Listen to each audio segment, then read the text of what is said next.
गर्मियों का मौसम आने वाला था। जंगल के सारे पक्षी अपने अपने लिए घर बनाने की बात कर रहे थे। दोस्तों, मैं तो कहती हूँ हमें घर बनाने का काम आज से ही शुरू कर देना चाहिए। लेकिन चिड़िया, आज से ही क्यों? अभी तो घर बनाने के लिए बहुत समय है। कालू भैया, मैं इसलिए आज से ही कह रही हूँ घर बनाने को, क्योंकि मैंने सुना है इस बार भयंकर गर्मी पड़ेगी। अगर हमारे ठंडे घर बनकर तैयार रहेंगे तो हम गर्मी से बच सकेंगे। हाँ चिड़िया बहन, तुम सही कह रही हो, क्योंकि पिछली बार मैंने अपना घर भयंकर गर्मी में बनाया था, जिसके कारण मेरा बेटा बीमार पड़ गया था और मेरी पत्नी बहुत ही मुश्किल से बची थी। तो फिर ठीक है, मैं भी अपनी पत्नी गौरी को खबर भिजवाता हूँ, वो भी अपनी मायके से आ जाएगी। दोस्तों, हम आज से ही टूनी चिड़िया के साथ अपना घर बनाने का काम शुरू करते हैं। फिर सारे पक्षी जंगल में लकड़ियां ढूंढने के लिए चले जाते हैं और कालू अपनी पत्नी को बुलाने के लिए चला जाता है। कालू जी, आप मेरे बिना एक भी दिन नहीं रह पाए, जो पीछे पीछे आ गए मेरे। गौरी, मैं पीछे पीछे तो तुम्हें बुलाने नहीं आता, पर मैंने चिड़िया से सुना है कि इस बार भयंकर गर्मी पड़ेगी और सारे पक्षी अपना अपना घर बनाकर तैयार कर रहे हैं। हमारा भी घर बन जाएगा तो ठीक रहेगा। कालू, पागल हो गए हो क्या, जो घर बनाने की बातें कर रहे हो? गौरी, आपका मतलब क्या है? क्या इस बार भी हम अपना घर नहीं बनाएंगे? कभी घर बनाया है कि इस बार घर बनाएंगे? किसी कमजोर पक्षी का घर छीन लेंगे। गौरी, आखिर में हम हर बार ऐसा करते हैं और हर बार मात खाते हैं, इसलिए मैं ऐसा बोल रहा हूँ। चुप कर जाओ कालू, ये मम्मा का घर है। अगर किसी ने सुन लिया तो क्या कहेंगे कि हम घर नहीं बनाते हैं, पक्षियों से मार खाते हैं। ठीक है गौरी, अब मैं जाऊं या यहीं पर एक दो दिन रुक जाऊं? अब आए हो तो एक दो दिन रुक ही जाओ, नहीं तो मेरे मायके वाले क्या कहेंगे कि गौरी झगड़ा करके आई है और अपने पति के बुलाने पर भी नहीं जा रही है। ऐसे बातें करते ही गौरी कालू को वहीं रोक लेती है। ऐसे ही कुछ दिन बीत जाते हैं। दूसरी तरफ जंगल के सारे पक्षी बहुत ही मेहनत और लगन से अपना घर बनाने में लगे हुए थे। दोस्तों, ये कालू और गौरी कहाँ जाकर मर गए? इस बार भी वो लोग अपना घर नहीं बना रहे हैं। जब भयंकर गर्मी सताएगी तो किसी न किसी पक्षी का घर छीन लेंगे। हाँ कबूतर, तुम सही कह रहे हो। उन कालू और गौरी से सावधान रहना पड़ेगा, नहीं तो वो लोग हमारा बना बनाया घर हथिया लेंगे। आप लोग ठीक कह रहे हो, इस बार भी उन लोगों के दिमाग में कोई ना कोई शैतानी चल रही होगी, इसलिए तो वो अपना घर इस बार भी नहीं बना रहे हैं। अगर इस बार इन्होंने किसी भी पक्षी का घर छीना तो इन्हें मैं बहुत अच्छे से बताऊंगा। तब चिड़िया बहन, आप ये ना कहना कि ये हमारे पड़ोसी हैं। ऐसे बातें करते हुए सारे पक्षी अपने अपने काम में लग जाते हैं। कालू और गौरी भी वापस लौट आते हैं अपने जंगल में। कालू जी, आप बस सारे पक्षियों के घर पर नज़र रखना कि किसका घर सबसे ज़्यादा मजबूत और ठंडा बना है। पर वो क्यों गौरी? कालू जी, जिस पक्षी का घर मजबूत और ठंडा रहेगा, हम उसी पक्षी का घर छीनेंगे। मैं अभी जाकर देखता हूँ कि किस पक्षी ने अपना घर मजबूत और ठंडा बनाया है। ऐसा कहकर कालू कौवा वहाँ से चला जाता है और बारी बारी से सारे पक्षियों का घर देखता है। चिड़िया, चिड़िया का घर सबसे मजबूत बना है, इसी का घर छीनेंगे हम लोग। मैं अभी जाकर गौरी को ये बात बताता हूँ। फिर कालू कौवा जल्दी से अपने घर जाता है और गौरी को बता देता है कि चिड़िया का घर सबसे मजबूत बना है। बस कालू जी, अब हो गया फैसला। अब हम उस चिड़िया का ही घर छीनेंगे। वो छोटी चिड़िया तो बहुत ही आसानी से हमारे झांसे में आ जाती है। फिर वो दोनों चिड़िया का घर बनने का इंतज़ार करते हैं और ऐसे ही कुछ दिन बीत जाते हैं।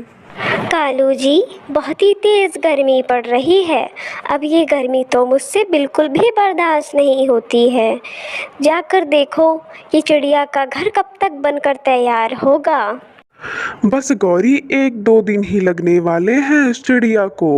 वो अपने छत का काम कर रही है। टूनी चिड़िया, मेरा घर तो बन गया है, तुम्हारा घर बनने में अभी कितना समय लगेगा? कबूतर भैया, बस आज का दिन, उसके बाद मेरा घर भी बनकर तैयार हो जाएगा। फिर सारे पक्षी बड़ी मेहनत से अपना अपना घर बना लेते हैं और सुकून से उसमें रहने लगते हैं। गौरी, क्या सोचा है? कैसे घर छीनेंगे हम उस चिड़िया से? कालू जी, बस आप बाजार से ताले लेते आओ, तब मैं बताती हूँ घर कैसे छीनेंगे। फिर कालू कौवा बाजार से कुछ ताले खरीद लाता है। कालू जी, अब हम इस तालों को बेचने के लिए जाते हैं। लेकिन क्यों गौरी, हम इन तालों को क्यों बेचेंगे? आप बस मेरे साथ चलो और देखो कि मैं ये ताले क्यों बेच रही हूँ। फिर गौरी और कालू ताले बेचने के लिए चले जाते हैं। वो कुछ पक्षियों को ताले बेच देते हैं। अरे कालू गौरी, आपने कब से ताले बेचने का काम शुरू कर दिया? जब से आपने देखा है तब से ही। अब आप भी एक ताला खरीद लो। ठीक है कालू भैया, मुझे भी एक ताला दे दो। ना ना चिड़िया बहन, ताला तो मैंने खुद से ही लगाना है, आपसे ना लगाया जाएगा। तो फिर ठीक है गौरी बहन, आप ही लगा दें ताला। फिर कालू और गौरी घर के अंदर से ताला लगा लेते हैं। कालू भैया, ताला घर के अंदर से क्यों लगा रहे हो? ताला तो घर के बाहर से लगता है। छोटी चिड़िया, हमारी मर्जी, हम चाहे ताला बाहर से लगाएं या अंदर से। गौरी बहन, ये घर मेरा है और मर्जी भी मेरी ही चलेगी। कौन कहता है कि ये घर तेरा है? अब ये घर हमारा है, इस पर ताला जो हमने लगाया है। अब चलो भागो यहाँ से। चिड़िया रोते हुए वहाँ से चली जाती है और कालू और गौरी बहुत खुश होते हैं। कालू जी, ये देखो चिड़िया ने कितना सारा भोजन जमा कर रखा है। अब हमें इतनी तेज़ गर्मी में कहीं भोजन ढूंढने की ज़रूरत भी नहीं है। चिड़िया को भगाकर कालू और गौरी बहुत ही ज़्यादा खुश थे और टूनी चिड़िया रोते हुए अपने दोस्तों के पास जाती है और उन्हें सारी बात बताती है। चलो चिड़िया बहन, मैं अभी तुम्हारे साथ चलता हूँ और उन जालिमों को अच्छे से बताता हूँ। फिर चिड़िया और उसके दोस्त चिड़िया के घर जाते हैं और कालू गौरी को निकालने की बहुत कोशिश करते हैं, पर कालू गौरी घर से नहीं निकलते हैं। कबूतर भैया, चलो यहाँ से, ये दोनों बहुत ही ज़्यादा मक्कार हैं। मैं अपने लिए कोई और घर बना लेती हूँ। चिड़िया बहन, आपने ये घर बहुत दिनों में और बहुत मेहनत से बनाया था। हम आपकी मेहनत को ऐसे जाया जाने नहीं दे सकते हैं। मैं इन दोनों को तो सबक सिखा के ही रहूँगा। मैं घर के बाहर अपना ताला लाकर लगा देता हूँ। जब भोजन खत्म होगा तो भूखे मरेंगे, इनकी सज़ा यही होगी। फिर वो पक्षी ऐसा ही करते हैं, घर के बाहर ताला लगाकर चले जाते हैं। लेकिन चिड़िया बहन, गर्मी तो बहुत तेज पड़ रही है और इतनी तेज़ गर्मी में आप अपने लिए घर कैसे बनाओगी? मिट्ठू भैया, मैं सोच रही हूँ कि मैं लकड़ी की जगह मिट्टी का घर बना लेती हूँ। मिट्टी का घर? पर वो कैसे? हमने तो कभी नहीं बनाया। तोते भैया, बचपन में मैं अपने मम्मा के साथ मिट्टी के घर में रहती थी। मेरी मम्मा को मिट्टी का घर बनाना बहुत ही अच्छे से आता था, तो तभी से मैंने भी सीख लिया। ठीक है चिड़िया बहन, आप मिट्टी का घर बनाओ और हमसे कोई मदद चाहिए होगी तो हम आपकी मदद करने के लिए हमेशा तैयार हैं। फिर टूनी चिड़िया मिट्टी का घर बनाना शुरू कर देती है और सारे पक्षी उसकी मदद करते हैं, उसको नदी से मिट्टी ला कर देते हैं। इस तरह टूनी का घर बहुत ही जल्दी बनकर तैयार हो जाता है। अरे वाह चिड़िया बहन, आपका मिट्टी का घर तो बहुत ही सुंदर बना है।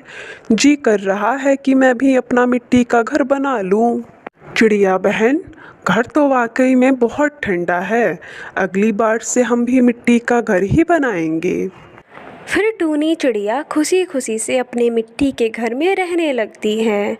दूसरी तरफ कालू और गौरी का भोजन खत्म हो जाता है।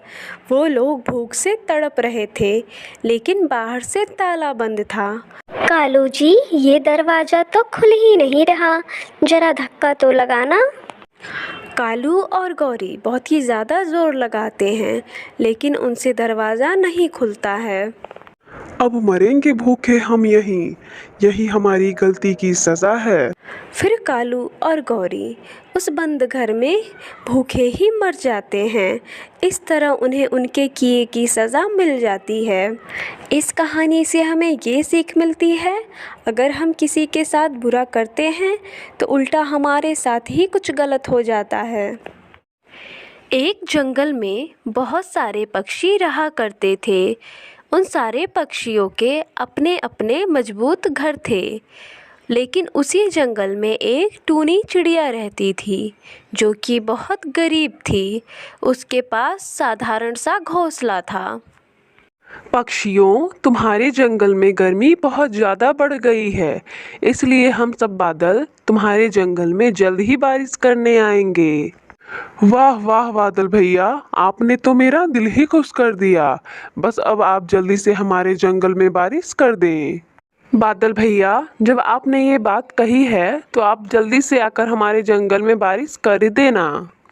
हाँ हाँ तोते, तुम चिंता ना करो, जल्द ही तुम्हारे जंगल में बारिश हो जाएगी। ये कहकर वो बादल वहाँ से चला जाता है। जंगल के सारे पक्षी बहुत खुश थे बारिश के बारे में सुनकर, लेकिन वहीं दूसरी तरफ टूनी चिड़िया बहुत ही ज़्यादा परेशान हो जाती है। हाय रे, अब मैं क्या करूँगी? जंगल में जल्द ही बारिश शुरू होने वाली है और मेरे पास खुद का मजबूत घर नहीं है और ना ही मेरे पास उतने पैसे हैं कि मैं एक नया घर खरीद सकूं। मुझे जल्दी से कुछ करना होगा, पर मैं क्या करूं कुछ समझ नहीं आ रहा है। नहीं तो मेरे बच्चे बारिश में भीगकर बीमार पड़ जाएंगे। फिर ये कहकर टूनी चिड़िया वहाँ से चली जाती है और केले के पत्ते लाकर अपने घोंसले के ऊपर लगा देती है। अरे मम्मा, आप ये क्या कर रही हैं? इतनी गर्मी में आपने घोंसले के ऊपर ये केले के पत्ते क्यों लगा दिए? हाँ मम्मा, आप ये केले के पत्ते क्यों लगा रही हैं? इससे बहुत तेज गर्मी लग रही है। इसकी वजह से हमारे घोंसले में हवा नहीं आ रही है। बेटा, बादल भैया ने बताया है कि कुछ ही दिनों में वो लोग बारिश करने हमारे जंगल में आएंगे, इसलिए मैंने केलों के पत्तों से अपने घोंसले के ऊपर छत बना दिया है ताकि बारिश का पानी हमारे घोंसले में ना आए। मम्मा, आप तो बारिशों के दिनों में छाता बेचती हो ना, तो आप इन केलों के पत्तों की जगह छाता लगा दो और भी अच्छा रहेगा। नहीं नहीं बेटा, जब से तुम्हारे बाबा मरे हैं तब से हम बहुत गरीब हो गए हैं। हमारे पास तो खाने के ठीक से भोजन भी नहीं है। आज भोजन है कल नहीं है, लेकिन तुम लोग चिंता मत करो, मैं तुम लोगों के लिए भोजन का इंतजाम करूँगी। मम्मा, जब पापा थे तो हम बहुत ही ज़्यादा अमीर थे और बाकी पक्षियों की मदद भी किया करते थे, लेकिन जब से हम गरीब हुए तो जैसे सारे पक्षी हमें भूल ही गए। हाँ बेटा, परंतु तुम चिंता मत करो, मैं बारिश के बाद अच्छे पैसे कमाऊंगी, बहुत मेहनत करूंगी और हम सबके लिए एक नया घर लूंगी जिसमें हम सब लोग अच्छे से रहेंगे। अगले दिन जंगल में बारिश शुरू हो जाती है। सारे पक्षी अपने अपने घर में मज़े से बैठे होते हैं। चलो बच्चों, इन केले के पत्तों की वजह से हमारे घोंसले में पानी नहीं आ रहा है। अब मैं जा रही हूँ छाते बेचने के लिए। इतना कहकर टूनी चिड़िया वहाँ से चली जाती है। छाते ले लो, छाते ले लो, एकदम बढ़िया छाते ले लो। टूनी चिड़िया जंगल में आवाज़ लगा लगा कर छाते बेच रही थी। अरे टूनी चिड़िया, तुम इतनी तेज बारिश में छाता क्यों बेच रही हो? तुम्हें ठंड लग जाएगी। बुलबुल बहन, मैं क्या करूं? वहाँ घोंसले में मेरे बच्चे भूखे बैठे हैं, उनके लिए तो मुझे कुछ करना ही होगा ना। अच्छा टूनी चिड़िया, एक काम करो, मुझे एक छाता दे दो बढ़िया वाला। बुलबुल चिड़िया टूनी चिड़िया से छाता खरीद कर ले जाती है। वहीं दूसरी तरफ टूनी चिड़िया का घोंसला टूट जाता है और उसके बच्चे बारिश में भीगने लगते हैं। उनको बहुत तेज़ ठंड लगने लगती है। बारिश बहुत तेज़ हो रही थी। तभी उन दोनों को एक पक्षी देख जाता है और कहता है, अरे बच्चों, तुम दोनों कैसे गिर गए? और तुम दोनों को तो बहुत ही तेज चोट लगा है। तुम लोग तो बारिश में बहुत ही ज़्यादा भीगने की वजह से ठंड लग गई है तुम लोगों को। फिर मानव चिड़ा उस पक्षी को सारी बात बताता है। अरे, इस जंगल के पक्षी कितने जालिम हैं। जब टूनी चिड़िया अमीर थी तो टूनी चिड़िया सारे पक्षियों की मदद करती थी, लेकिन जब टूनी चिड़िया गरीब हो गई तो कोई भी पक्षी उसे पूछने भी नहीं आता है। मैं तो अपने जंगल में 2 सालों के बाद आ रहा हूँ। चलो मानो और सोनू चिड़िया, चलो तुम लोग मेरे घर चलो। फिर वो पक्षी टूनी चिड़िया के बच्चों को अपने घर लेकर जाता है। हाय रे मेरे बच्चे, मेरी वजह से मेरे बच्चे आज बहुत ही ज़्यादा जख्मी हो गए हैं। नहीं टूनी चिड़िया, तुम्हारी इसमें कोई गलती नहीं है। पक्षियों को तुम्हारी मदद करनी चाहिए थी, क्योंकि जब तुम अमीर थी तो सारे पक्षियों की मदद करती थी, उनका दुख दर्द समझती थी। लेकिन इस जंगल के पक्षी बहुत ही ज़्यादा बुरे हैं। अब तुम इसी घर में रहना। पक्षी भैया, आप जैसे पहले थे वैसे आज भी हैं। मैं आपसे 2 सालों बाद मिल रही हूँ, लेकिन आप बिल्कुल पहले जैसे हैं। नहीं टूनी चिड़िया, मैं बाकी पक्षियों की तरह नहीं हूँ कि किसी पर मुसीबत आए और मैं बदल जाऊँ। वहीं दूसरी तरफ जंगल के सारे पक्षी बहुत ही ज़्यादा परेशान होते हैं। पक्षियों, तुम्हें पता है टूनी चिड़िया इतनी तेज बारिश में छाते बेच रही है ताकि वो अपने बच्चों का पेट भर सके। एक वक्त था जब हमारे पास खाने को भोजन नहीं था, तो वही टूनी चिड़िया थी जो हमें भोजन देती थी। आज उसके ऊपर मुसीबत पड़ी है तो हम सारे पक्षियों में से कोई भी उसे पूछने तक नहीं गया। हाँ बुलबुल बहन, तुम बिल्कुल सही कह रही हो। जब हमारा बुरा वक्त था तो टूनी चिड़िया ने हमारा बहुत साथ दिया था, लेकिन जब अब टूनी चिड़िया का बुरा वक्त आया है तो हम उसका साथ नहीं दे पा रहे हैं। मुझे तो लगता है पक्षियों कि टूनी चिड़िया हमसे नाराज होगी, क्योंकि हमने उसके साथ बहुत ही ज़्यादा गलत किया है। नाराज होना तो बनता है टूनी चिड़िया का, क्योंकि इतना गलत जो किया है हमने उसके साथ। लेकिन पक्षियों, अभी भी वक्त है, हम अच्छा कर सकते हैं उसकी मदद करके। बस ठीक है पक्षियों, हम टूनी चिड़िया के लिए एक नया घर खरीद लेते हैं और टूनी चिड़िया को तोहफे में दे देंगे, और इस तरह हम उससे माफ़ी भी मांग लेंगे। हाँ पक्षियों, कल सुबह होते ही हम टूनी चिड़िया के लिए एक नया घर खरीदेंगे और टूनी चिड़िया को वो तोहफे में दे देंगे। फिर जंगल के सारे पक्षी पैसे मिलाकर एक बढ़िया सा घर खरीद लेते हैं। चलो चलो पक्षियों, अब हम टूनी चिड़िया के पास जाते हैं और उससे माफ़ी मांगते हैं। फिर सारे पक्षी टूनी चिड़िया के पास जाते हैं। टूनी चिड़िया, हमें माफ़ कर दो, हमने बहुत गलत किया है। हम अपने चक्कर में तुम्हें भूल गए, जबकि तुमने हमारे बुरे वक्त में हमारा बहुत साथ दिया है। टूनी चिड़िया, चलो हमारे साथ, हमें तुम्हें कुछ दिखाना है। पक्षियों, मुझे बहुत ही ज़्यादा खुशी है कि तुम पक्षियों को अपनी गलती का एहसास हो गया। मैंने तुम सारे लोगों को माफ़ भी कर दिया है। टूनी चिड़िया, अब ये हमें समझ आ गया है कि हमें अपने आस पड़ोस में देखना चाहिए कि कोई परेशान तो नहीं है। हमें अपने दोस्तों की मदद करनी चाहिए। फिर टूनी चिड़िया सारे पक्षियों के साथ चली जाती है। ये देखो टूनी चिड़िया, हम सारे पक्षियों ने मिलकर तुम्हारे लिए एक नया घर खरीदा है। नहीं नहीं पक्षियों, ये घर मैं नहीं ले सकती हूँ आप सबसे। टूनी चिड़िया, ये तुम्हारा ही है। तुमने जितनी हमारी मदद की है उसके आगे तो ये कुछ भी नहीं है। ये घर तुम्हारा है। पक्षियों, आप सबका बहुत बहुत धन्यवाद जो आपने मेरी इतनी मुसीबत में साथ दिया। इस तरह टूनी चिड़िया की सारी परेशानियां दूर हो जाती हैं और वो आराम से अपने बच्चों के साथ रहने लगती है अपने घर में।